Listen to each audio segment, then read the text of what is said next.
मोरध्वज नाम के एक राजा थे, बड़े अच्छे राजा थे। उनका नियम था कि दान करके ही भोजन ग्रहण करते थे। पर याद रखना मेरी मां, हम हिंदुओं का धर्म यह है कि हम जब रोटी बनाएं तो पहली रोटी नियम से गौ माता की निकालें। हम हिंदुओं का कर्तव्य है कि हम आखिरी रोटी कुत्ते को निकालें। हमारा कर्तव्य है कि हम अपने घर से एक थाली भोजन दीन दुखी और गरीबों को खिलाएं। पहले जब हम भोजन करते थे हमारे भारत में, तो हमारे बाप दादा बाहर निकलकर देखा करते थे कि हमारे द्वार पर कोई बैठा तो नहीं है। अच्छा, पहले के घर ऐसे बनते थे कि घर के बाहर बैठने की एक पट्टी होती थी। पुराने घर ऐसे ही बनते थे कि कोई भी आके बाहर बैठ जाता था, और हम लोग भी बाहर कभी कभी घर वाले भी बैठते थे, बातें होती थी, चर्चाएं, सत्संग। तो पहले हर घर में ऐसा व्यवस्था थी कि बाहर बैठने की एक पट्टी हुआ करती थी, पक्की। पर्ची बोलते थे बाहर, आंगन बोलो, आंगन अलग है, पर्ची बोलते थे, होती थी। जब आप भोजन करने बैठे तो बाहर निकलकर जरूर देखें कि आपके बाहर कोई है तो नहीं भूखा। ऐसा तो नहीं कि आप अंदर भोजन कर रहे हैं और बाहर कोई आपके घर पे ही भूखा बैठा है। आपके द्वार पर कोई भूखा बैठा है, उसके पेट भरने की जिम्मेदारी आपकी है। ये हमारे भारत का धर्म है, हमारा धर्म है, हमारे वेद यही सिखाते हैं। इसलिए अपनी एक थाली आप कभी जाया करो गरीबों के बीच में। इसलिए यहां अन्न क्षेत्र बंटता है कि एक थाली आप किसी को बाहर आपके कोई मिले ना मिले, एक एक थाली करते करते आपके 365 दिन में आपकी 365 थालियां हो गई। इसलिए यहाँ एक बार अन्न क्षेत्र में आप एक बार अन्न क्षेत्र कराते हैं तो एक साथ 2000 साधु भोजन कर लेते हैं, एक साथ सब लोग खा लेते हैं। तो रोज रोज नहीं खिला पाओ, तो इसलिए अन्न क्षेत्र होता है कि आप सभी को अपने हाथ से प्रसाद बांटे, अन्न क्षेत्र दें। हाँ, तो आपका नियम है, हमारा नियम हो कि हम रोज दें, ना तो फिर साल में एक बार दें। ऐसे अच्छे कार्यों से जुड़ जाएं नियम से। मोरध्वज का भी यही नियम था। रोज ब्राह्मणों को बुलाते, उनके चरण धोते, उनकी सेवा करते, उनकी वंदना करते, उनको भोजन कराते, और उनके कहने पर जो वो कहते वो दान करते। दान अपने मन से नहीं करते थे, ब्राह्मण से पूछते थे आपको क्या चाहिए, जो वो कह दें वो दान करते थे। वो कहें कि हमें गाय चाहिए तो गाय दान कर देते थे, वो कहें हमें सोना चाहिए सोना दान, वो कहें हमारे रहने को घर नहीं है तो जमीन दान कर देते थे। राजा थे, ब्राह्मणों से पूछ कर दान करते थे आपको उनके मन का। ऐसे सत्यनिष्ठ राजा मोरध्वज, इनका डंका बजने लगा पूरे दुनिया में। इनके जैसा राजा, इनके जैसा दानी, इनके जैसा धर्मनिष्ठ ना भूतो ना भविष्य। एक दिन जब भगवान श्री कृष्ण थे तब अर्जुन ने कहा, चूंकि धर्मराज युधिष्ठिर ने यज्ञ किया था, उस यज्ञ में सबको भोजन, लाखों लोगों को भोजन कराया था, और इतना दान दिया गया था कि ब्राह्मण लेकर जा ना सके, कुछ छोड़कर चले गए। एक दिन अर्जुन ने बड़े अहंकार से कहा कि कन्हैया, आज तक मेरे भैया जैसा यज्ञ और दान आज तक किसी ने किया है? तो भगवान है। जब अर्जुन ने कहा कि मेरे भाई युधिष्ठिर जैसा यज्ञ, इनके जैसा है कोई धर्मात्मा दानी, तब भगवान मुस्कुरा के बोले, अर्जुन तुम्हारे भाई का नाम तो दानियों में सबसे नीचे है। अब अर्जुन को बड़ा बुरा लगा, इतना दान करने के बाद भी लिस्ट में नीचे नाम। तो अर्जुन ने कहा, फिर ऊपर किसका नाम है? भगवान ने कहा आप अर्जुन तो मत सुनो, अपना काम करते रहो। नहीं नहीं प्रभु बताओ ऊपर नाम किसका है? तब भगवान ने कहा सबसे ऊपर नाम है मेरे प्यारे भक्त मोरध्वज का। अर्जुन को बड़ा बुरा लगा। अर्जुन को लगा कि मेरे भाई से बड़ा दानी, उनको डाउट था कि मेरे भैया से बड़ा दानी हो नहीं सकता। अर्जुन बोले प्रभु हमें देखना है कि वो कैसा दानी है, क्या दे सकता है। अरे हमारे भाई ने क्या नहीं दिया, धर्मराज युधिष्ठिर ने इतना दिया पंडित जी ले जा ना सके, ऐसा वो क्या दे सकता है। अर्जुन मानने को तैयार नहीं थे। मैं नहीं मानता कि वो दानी है। भगवान बोले तो परीक्षा ले लो। भगवान ने कहा ले लो। अर्जुन ने कहा आपके सहयोग के बिना परीक्षा संभव नहीं है। तो प्लान बनाया गया, यमराज जी को बुलाया गया, यमराज को शेर बना दिया गया, तुम शेर बन जाओ। बूढ़े शेर, दांत टूट गए सारे, और अर्जुन ब्राह्मण बन गए और भगवान श्री कृष्ण भी ब्राह्मण बन गए। दो पंडित जी और एक शेर, तीनों चले मोरध्वज के द्वार पर। भिक्षाम देही, भिक्षाम देही, हे राजन हमें भिक्षा दो। तुरंत राजा दौड़ कर आए, ब्राह्मण आइए आइए आइए, स्वागत है, मेरे तो भाग्य खुल गए, आप जैसे दिव्य ब्राह्मणों का पदार्पण घर में हुआ। आए, मोरध्वज ने चरण धो करके, ब्राह्मण घर में कभी भी आए तो अपना अहंकार त्याग करके उसके चरण धोकर उसको अंदर ले जाइएगा। जब उसके चरण धोकर अंदर ले जाएंगे तो आपके सारे समस्त पाप नष्ट हो जाएंगे। चरण धोना परंपरा रही है हमारे यहाँ। एक बहुत बड़े कोई व्यक्ति थे, ज्ञानी, वो भी ब्राह्मण थे। उन्होंने अपनी बेटी की सुंदरता देखी तो एक सुंदरता देखकर एक लेख लिख दिया, मेरी बेटी इतनी सुंदर है, इतनी सुंदर, इतनी सुंदर। जैसे ही वो अपनी बेटी की सुंदरता का निरूपण अपने एक ग्रंथ में कर रहे थे तभी उनको कोढ़ का रोग हो गया। ब्राह्मणों को बुलाया, भाई हम तो देखो बेटी के ऊपर ये ग्रंथ तैयार कर रहे हैं, बेटी कितनी सुंदर है, लोग पढ़ेंगे, हमें कोढ़ क्यों हो गया। तब ब्राह्मणों ने कहा कि बाप थोड़ी बेटी की सुंदरता का वर्णन कर सकता है, अरे सुंदरता का वर्णन तो पति कर सकता है पत्नी की, मेरी पत्नी ऐसी सुंदर है। आप क्या तैयार कर रहे हैं ग्रंथ, आपको उसी पाप से रोग हो गया है, अब ठीक कैसे होगा। बोले सारे ब्राह्मणों को बिठाओ, इनके चरण धो और इनके चरण के धोए हुए जल से स्नान कर लो, अपने आप आपका रोग ठीक हो जाएगा। जब ब्राह्मणों के चरणों के धोने से स्नान किया तब उनका रोग ठीक हो गया।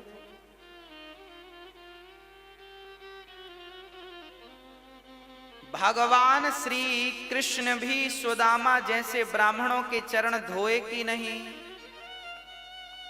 हाँ या ना। वो तो भगवान थे ना, भगवान को क्या जरूरत थी ब्राह्मण के चरण धोने की। अरे ब्राह्मण तो खुद पांव पड़ते हैं भगवान के, ब्राह्मण तो खुद भगवान के चरणों की धूल मस्तक पर रमाते हैं, ब्राह्मण तो खुद अपने आंसू बहाते हैं भगवान को पाने के लिए। उस परमात्मा के लिए हम रोते हैं और वो हमारे चरण क्यों धोएगा। क्योंकि भगवान कहते हैं अतिथि देवो, यदि मैं ही इस मर्यादा का पालन नहीं करूंगा कौन करेगा। इसलिए भगवान ने ब्राह्मण सुदामा के चरण खुद धोए हैं और फिर उन्हें भोजन कराया है। आपके घर कभी ब्राह्मणों को बुलाना भोजन पर तो सबसे पहले उनके चरण धोना और चरण धोकर ही उन्हें भोजन पर बिठाना, भोजन कराना। आजकल तो 13ही बरसी में भी लोग पांव नहीं धुलते। आप अपने माता पिता की 13ही करते हो ना, बरसी करते हो ना, तो आज के बच्चे तो इतने एडवांस हैं, वो पांव धुले क्यों, क्योंकि वो तो बड़े साहब हैं, पांव धुलने में शर्म आएगी, काहे धुलेंगे पांव। अरे भैया, ब्राह्मणों के चरण को जब आप धुलते हैं तो ब्राह्मणों के चरणों को धुलने में जितना पानी खर्च होता है वही पानी तुम्हारे पूर्वजों को पानी प्राप्त होता है पीने के लिए रास्ते में। मैं मरूंगा तो मैं भी वही पानी पीऊंगा जो मैंने ब्राह्मणों के चरणों को धो करके बहाया है, वही पानी मुझे पीने को मिलेगा। आप भी मरेंगे तो आप भी प्यासे मर जाएंगे यदि कभी ब्राह्मणों के चरण नहीं धोए तो। जीवन में जलदान करना चाहिए, जो जलदान करते हैं वो पानी मिलता है आपको। और यदि जलदान नहीं कर पाए तो फिर चरण धो ब्राह्मणों के। इसलिए 13 में चरण धोए जाते हैं। ब्राह्मण 13 ब्राह्मण के चरण धोकर बिठाया जाता ना प्रसादी के लिए। अब ये परंपराएं बंद हो गई हैं, लगभग सब मॉडल हो गए हैं, सब बड़े बन गए हैं, छोटा कोई बनना नहीं चाहता आजकल। आज एक बार कोई व्यक्ति बड़ा हो जाए उसके बाद छोटा नहीं बनना चाहता, वो कहता मैं तो खुद बड़ा हूं। गलत बात। बड़ा वो नहीं है जो अपने आप को बड़ा बनाए और समझे, बड़ा वो है जो अपने आप को बिल्कुल मसक समान रूप कपिधरी अति लघु रूप पवन सुत लीन्हा। हनुमान जी लंका गए, बड़े बनकर नहीं गए, छोटे बनकर गए। इसलिए ब्राह्मणों के चरणों से प्रीति हो, माता पिता के चरणों से प्रीति हो, माता पिता के चरणों को धोया करो। चलो ब्राह्मणों के चरणों को नहीं धोते हो कोई बात नहीं, माँ के चरणों को धोगे तो उनका जो जल बचेगा वो भी तुम्हें मरने के बाद पानी के रूप में प्राप्त होगा, वही मिलेगा। और नहाने में तुमने जो 20 बाल्टी बहाए हैं ना उसका रत्ती भर मिलने वाला नहीं है।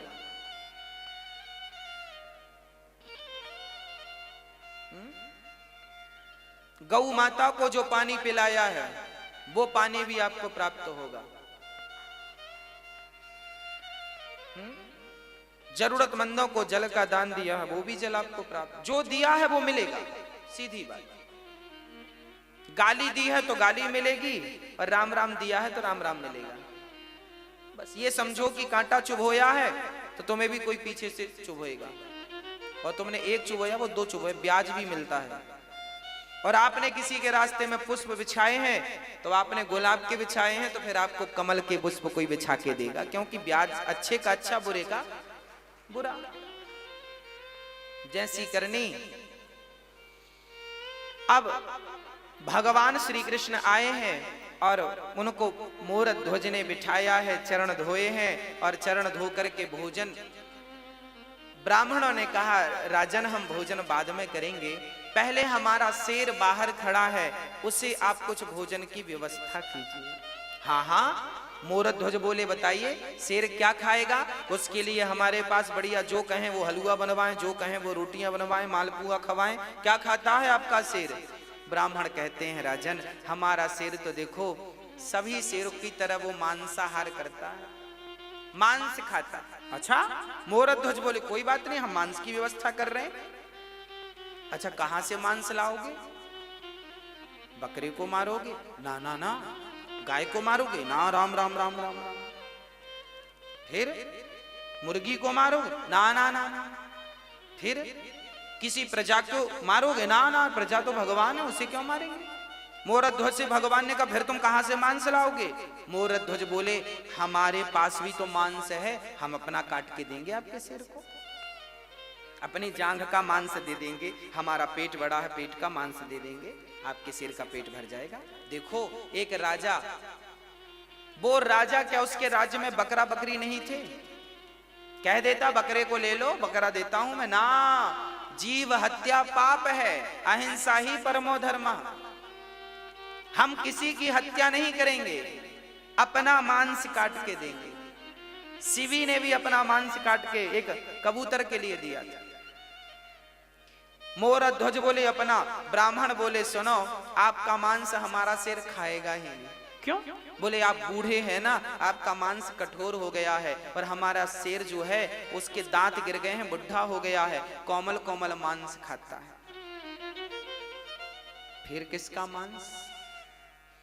ब्राह्मणों ने कहा पहले संकल्प लो, दान लेने के पहले संकल्प ले लिया जो मांगेंगे दोगे। मोरध्वज ने कहा दिया।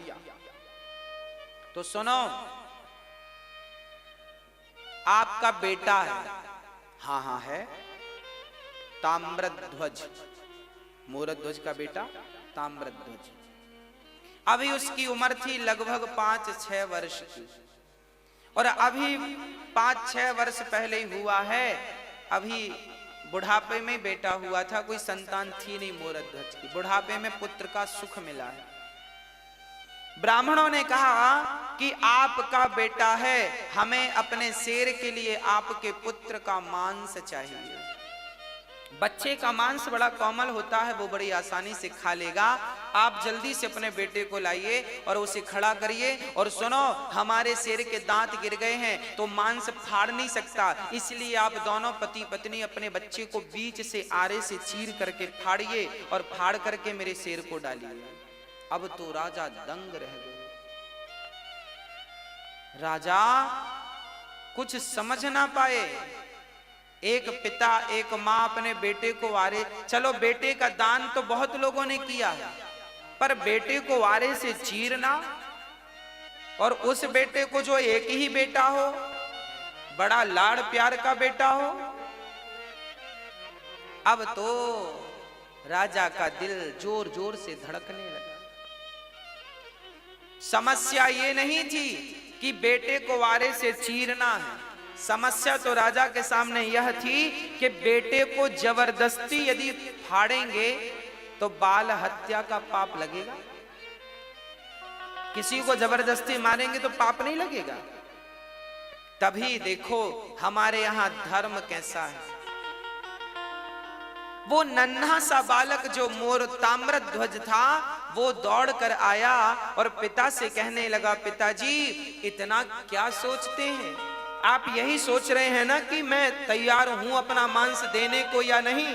राजा बोले, हाँ बेटा, मैं यही सोच, मेरा धर्म संकट यह था कि मैं आपको जबरदस्ती पकड़कर काट दूं, पाप लगेगा।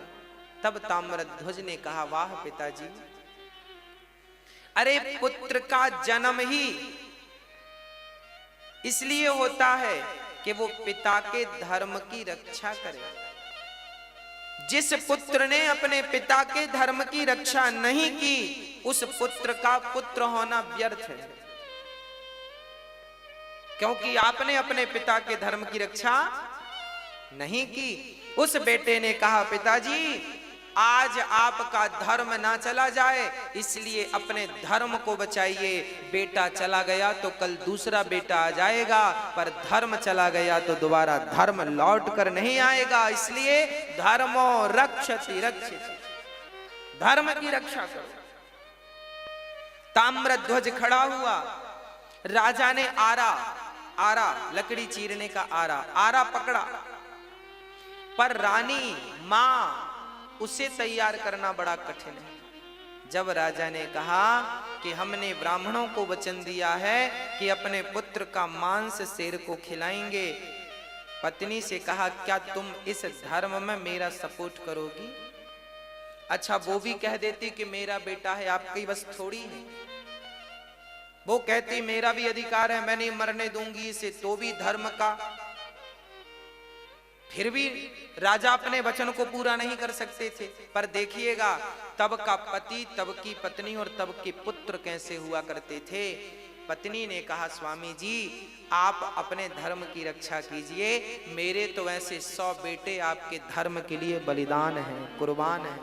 आपके धर्म के लिए यदि मैं मेरे पुत्र का, मेरे ममत्व का बलिदान देना पड़े तो मैं अपने ममत्व का बलिदान दे दूंगी। खड़ा कर दिया बेटे को, बेटे की मर्जी से, और आरा रखा गया। आरा चीर करके अब आरा सिर पे रखा, और जैसे ही आरा चलाने लगे, उस नन्हे से बच्चे ने कहा, पिताजी एक पल के लिए रुक जाइए। मां रुक जाइए। अंदर से गया और रुई लेकर के, रुई कान में लगा दी मां के पिता के कान में। मां ने कहा, बेटा ये कान में तुमने रुई क्यों लगा दी? पिता ने कहा, बेटा ये मेरे कान में रुई क्यों लगाई? तब उस नन्हे से ताम्रध्वज ने कहा, पिताजी, माँ जी, जब आप आरा चलाओगी ना तो हो सकता है मैं दर्द के मारे चीखूं, हो सकता है मैं चिल्लाऊं, पर माँ मैं कितना भी चीखूं, मैं कितना भी चिल्लाऊं, मैं चाहता हूं कि मेरी चीख आपके कान तक ना जाए, इसलिए मैंने रुई लगा दी, क्योंकि कान तक मेरी चीख चली गई तो आप आरा चलाना रोक दोगे, और आरा चलाना रुक गया तो आपका धर्म ही संकट में पड़ जाएगा। और मैं नहीं चाहता कि मेरी कोई चीख आपके धर्म पर कोई बाधा बने, रुकना नहीं चाहिए आरा। बस खड़े हो गए ताम्रध्वज, आंख कानों में रुई लगाई, और वो माता पिता अपने धर्म की रक्षा के लिए अपने पुत्र को ही बीच से चीर दिया। देखते देखते खून की पिचकारियां निकलने लगीं, कभी वो माँ के मुंह को भिगाए तो कभी पिता के मुंह को भिगाए, और वो पिचकारियां निकलती जा रही हैं और आरा चलता जा रहा है। ये भारत की सत्य घटनाएं हैं, ऐसा हुआ है, ऐसा भारत था हमारा। दर्शन करो इस भारत का, ऐसा भारत कि धर्म के लिए पुत्र तैयार हो गया, और धर्म के लिए माँ बाप ने बच्चे को आरे से, चूंकि वचन दे दिया था कि मैं आपको, आपके शेर को मांस दूंगा, 2 भागों में काट दिया। अब रानी रोने लगी, अब बच्चे को जब देखा तो रोने लगी। ब्राह्मणों ने कहा खबरदार, यदि आप रोए तो हमारा शेर मांस खाएगा नहीं, चला जाएगा भूखा, आपको रोना नहीं है। अब देखो, माँ ने बेटे को आरे से चीरा है, बेटा मर गया है, पर शर्त यह है कि इसके मरने पर रोना नहीं। अरे रोकर ही अपना दुख कम कर लेती वो माँ, पर रोने में भी पाबंदी लगा दी। ब्राह्मणों ने कहा इसका दायां भाग उठाकर मेरे शेर को डाल दो और बायां भाग ले जाकर फेंक दो। तब उस मां की आंखों से एक आंख से आंसू निकल गए। ब्राह्मणों ने कहा मां रोई क्यों?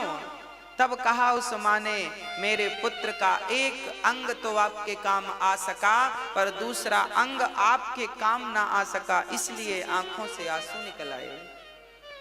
शेर ने उस मांस को खा लिया और अब ब्राह्मण बड़े प्रसन्न हुए।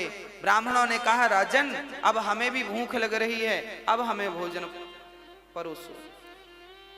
राजा रानी ने थाल लगाई और ब्राह्मणों को परोसा, और ब्राह्मण जैसे ही रोटी तोड़कर अपने मुंह तक ले गए, वापस रख दिया। ब्राह्मणों ने कहा राजन, हम आपके घर भोजन नहीं करेंगे।